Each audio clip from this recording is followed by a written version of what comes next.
દેશના લાખો વિદ્યાર્થીઓના ભવિષ્ય સાથે ખેલ થયો હોવાના આરોપ વચ્ચે હવે કોંગ્રેસ રસ્તા પર ઉતરી છે. નીટ પેપર લીક મુદ્દે કોંગ્રેસે કેન્દ્ર સરકાર સામે વિરોધનો સૂર દિવસે ને દિવસે તેજ બન્યો છે. ત્યારે અમરેલીમાં કોંગ્રેસના કાર્યકરોએ કલેક્ટર કચેરીએ પહોંચી અને દેશના શિક્ષણ મંત્રીના રાજીનામાની માંગ સાથે વિરોધ પ્રદર્શન કર્યું છે. સરકાર વિરુદ્ધ સૂત્રોચ્ચાર કર્યા. ત્યારે શું કહી રહ્યું છે કોંગ્રેસે, આવો વિગતે વાત કરીએ આ અહેવાલમાં. નમસ્કાર, હું છું આસિફ કાદરી અને સ્વમાન સાથે તમારું સ્વાગત છે. નીટ પેપર લીક મુદ્દે દેશભરમાં ચાલી રહેલા વિરોધ વચ્ચે અમરેલી જિલ્લામાં કોંગ્રેસે પણ હવે મેદાનમાં ઉતરી છે અને કોંગ્રેસના આગેવાનો અને કાર્યકરો મોટી સંખ્યામાં કલેક્ટર કચેરીએ પહોંચ્યા. પ્રદર્શન દરમિયાન કાર્યકરોએ શિક્ષણ મંત્રીનું રાજીનામું આપોના નારા લગાવીને કેન્દ્ર સરકાર સામે આક્રોશ વ્યક્ત કર્યો હતો. કોંગ્રેસનું કહેવું છે કે પેપર લીકના કારણે લાખો મહેનતુ વિદ્યાર્થીઓના ભવિષ્ય સાથે ગંભીર ચેડા થયા છે. કોંગ્રેસના આગેવાનના જણાવ્યા મુજબ દેશની પરીક્ષા પ્રણાલી પર વિદ્યાર્થીઓનો વિશ્વાસ ડગમગી રહ્યો છે, છતાં કેન્દ્ર સરકાર જવાબદારી સ્વીકારવા તૈયાર નથી. આ સમગ્ર મામલે શિક્ષણ મંત્રીની નૈતિક જવાબદારી સ્વીકારવામાં આવી અને રાજીનામું આપે તેવી માંગ કરવામાં આવી હતી. વિરોધ પ્રદર્શન બાદ કોંગ્રેસના પ્રતિનિધિ મંડળે કલેક્ટરને આવેદનપત્ર પાઠવ્યું. કેન્દ્ર સરકાર સુધી વિદ્યાર્થીઓની લાગણી પહોંચાડવાની રજૂઆત કરવામાં આવી હતી. ત્યારે આ મામલે કોંગ્રેસ અગ્રણીઓએ શું કહ્યું એ સાંભળી લો. જ્યારથી ભારત દેશની અંદર નરેન્દ્ર મોદીની સરકાર આવી છે ત્યારથી શિક્ષણ વ્યવસ્થા છે એ ખતમ કરી નાખી છે. વિદ્યાર્થીઓનું ભવિષ્ય ખતમ કરી નાખ્યું છે. અવારનવાર છે એ નીટ જેવી મહત્વની જે ડૉક્ટર બનવા માટેની જે પરીક્ષાઓ છે એના પેપર ફૂટી જાય ત્યારે આ નરેન્દ્ર મોદીની સરકારની નિષ્ફળતા કહેવાય.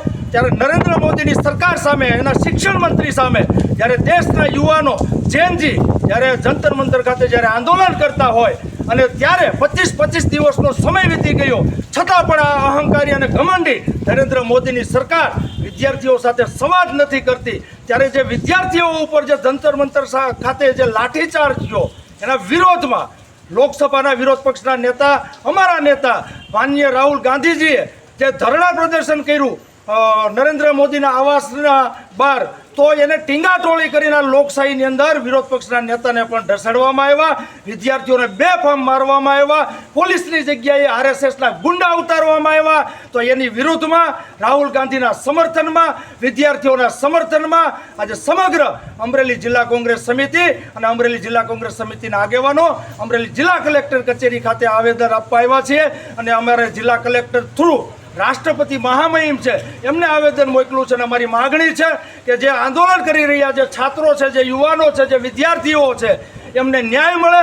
શિક્ષણ મંત્રી ધર્મેન્દ્ર પ્રધાન છે એમનું રાજીનામું લેવામાં આવે અને જે પોલીસ દ્વારા જે વિદ્યાર્થીઓ પર જે અત્યાચાર થયો છે, જે દમન થયો છે, જે બીજેપી અને આરએસએસના ગુંડા જે પોલીસના રૂપમાં સાદા ડ્રેસમાં જે આવ્યા છે એની ઉપર કડકમાં કડક કાર્યવાહી કરવામાં આવે એવી અમારી લાગણી અને માગણી સાથે અમરેલી જિલ્લા કલેક્ટર કચેરી ખાતે અમે આવેદન આપ્યું છે. 12 વર્ષમાં કેન્દ્રમાં ભારતીય જનતા પાર્ટીની અઘોષિત કટોકટી જાહેર કરવાવાળી સરકાર પેદા થઈ છે.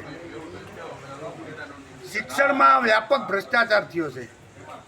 ભ્રષ્ટાચાર તો ઠીક, પણ શિક્ષણનો વેપાર કરનારા આરએસએસના દલાલો શિક્ષણ સંસ્થામાં ઘૂસી ગયા છે અને પોલીસ ખાતામાં પણ આરએસએસના દલાલો ઘૂસી અને સિવિલ ડ્રેસમાં પોતાને પોલીસ ગણાવી અને બેરમીથી વિદ્યાર્થીઓને જે કે માર્યા છે.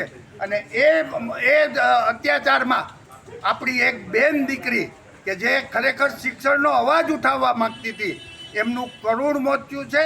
એમને અમારા સંસ્થા વતી, અમારી પાર્ટી વતી અને અમે સમગ્ર અમરેલી જનતાની વતી અમે શ્રદ્ધાંજલિ આપું છું.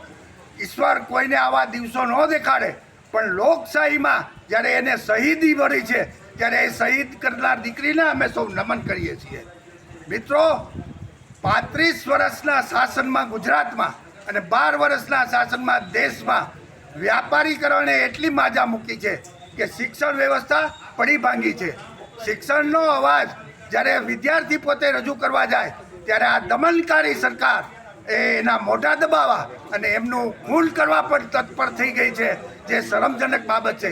માનનીય રાષ્ટ્રપતિશ્રીને અમે આજે આ આવેદનપત્ર આપી વિનંતી કરીએ છીએ કે રાષ્ટ્રપતિશ્રી, જે સરકાર સત્તામાં છે એને જ્યારે સમગ્ર દેશમાં અમારી પાર્ટી સામે આંદોલન કરવું પડે શા અમારો ગુનો?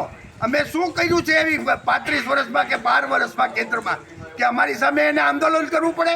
પોતાની નાકામી છુપાવવા માટે નત નવા નાટકો કરી આ દેશને ગુમરાહ કરી યુવાનોને બેકાર રાખવાનો ધંધો જે એને શરૂ કર્યો છે એ શરમજનક બાબત છે.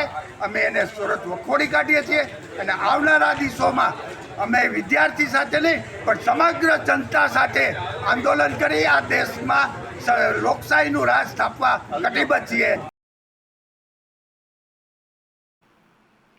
કોંગ્રેસના નેતા નરેશ અધ્યાર્યુ અને તાલુકા કોંગ્રેસ પ્રમુખ મનીષ ભંડેરીએ પણ સરકાર પર આકરા પ્રહારો કરતા કહ્યું કે વિદ્યાર્થીઓના ભવિષ્ય સાથે કોઈ પણ પ્રકારનું સમાધાન સ્વીકાર્ય નથી અને જ્યાં સુધી જવાબદારો સામે કાર્યવાહી નહીં થાય ત્યાં સુધી કોંગ્રેસનો વિરોધ ચાલુ રહેશે.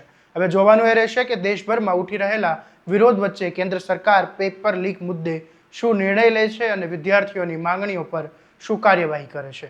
આવા દરેક અપડેટ માટે તમારા સ્વમાનને ફોલો અને સબસ્ક્રાઇબ કરી દો અને આ વિડીયોને વધુમાં વધુ શેર કરવાનું ભૂલતા નહીં. નમસ્કાર.